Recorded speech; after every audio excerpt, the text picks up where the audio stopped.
So I just finished watching every single press conference for UFC Vegas 81 this weekend, and guys, there is not a lot to take away from it, but there are a few fighters in particular that I did want to touch on because I started making this video on the channel every single week where I take a look at what the fighters are saying at press conferences and getting an idea of like what's going on in their heads. Maybe we could like adjust the betting ideas a little bit based on like if they're having a rough weight cut, how do they look, or how much they've been training, are they coming off of injuries, stuff that we don't know. So for this particular press conference, there's been a lot of like 1 to 2 minute press conferences, and there's been a lot of press conferences where there's absolutely nothing to take away from. So I want to talk about today Edson Barboza, Adrian Yanez, Andre Petroski, and Michel Pereira. Those four were the only ones where you have an idea of like what the heck is going on with them. I don't know what's going on this week, but guys, timestamps are there if you'd like to skip to any particular part of the video, even though it's probably going to be a quick one. Hello, everybody. Welcome back to another video. If you are new here, my name is Kyle. I am your guy with too many YouTube channels. Let's talk about the press conferences. So let's start off with Edson Barboza. And Edson Barboza, I almost didn't include because the only thing that you could really take away from this is when he was talking about the matchup, he was really open about what he is going in there and trying to do. He always has the same game plan and he's training hard. That's really the only takeaway we had from Edson Barboza, which is a little bit interesting to be honest with you, because I know that Edson Barboza does come in with the same game plan where it's like stay on the outside, pick people apart, utilize his kicks, and he does great doing that, but I don't know, like, I don't want to sit here and act like, oh, this is what Edson Barboza should do because I'm just a guy sitting behind a microphone, right? Edson Barboza is actually in there actively competing. So I don't know if Edson Barboza should change something up. Should he, like, utilize a little bit more grappling? Should he fight off the back foot better? Should he train all of that? But he said that he's always coming in here with the same game plan. So Sadiq Youssef could come in here, put the pressure on. Does that mean Edson Barboza is going to fold? I don't know, but it's a little bit weird that he's just saying he always has the same game plan, but at the same time, he always kind of does have the same game plan. Now, next up, I want to talk about Adrian Yanez because he had a little bit of an interesting press conference. It was a long press conference, and he talked a lot about like other fighters, but when it came to himself,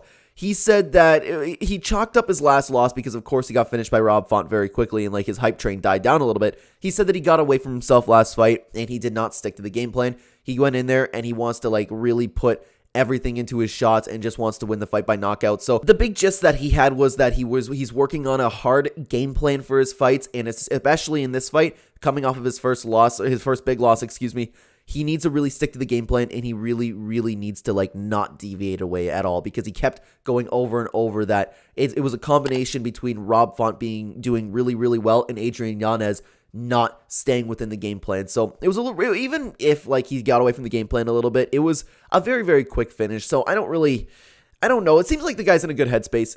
It's interesting to see how he's going to come back from his loss. Now, in my opinion, the most interesting one is Andre Petroski. So apparently he went to go and train in Thailand for this one. I'm not familiar with where he usually trains, but he put in a lot of work in Thailand. He would like to do so in the future. Now, something that I did like to see is he said that with this training camp, he said his striking has come a very long way. And that's very good to see with Andre Petroski because, of course, the dude is a very good grappler. But we saw in his last fight, he gassed out. His striking was extremely sloppy. I don't want to sit here and be like, oh my God, I knew Andre Petroski wasn't the real deal. But like, I wasn't overly convinced of him before his last fight. And he really showed me that he wasn't necessarily at that top level last fight. So if, according to him, he's training really hard, his striking has come a long way. So I cannot wait to see if he ends up utilizing that. Now, another thing that I really like to see from Andre Petroski was he said that last fight was a huge learning experience.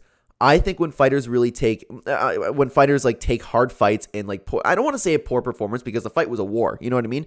He didn't look nearly as dominant as he typically did. He said that last fight was an incredible learning experience, and he really learned from gassing. And when he got a knockdown, he went for the complete finish. While he could still do that, he just needs to be a lot more careful with expending his energy.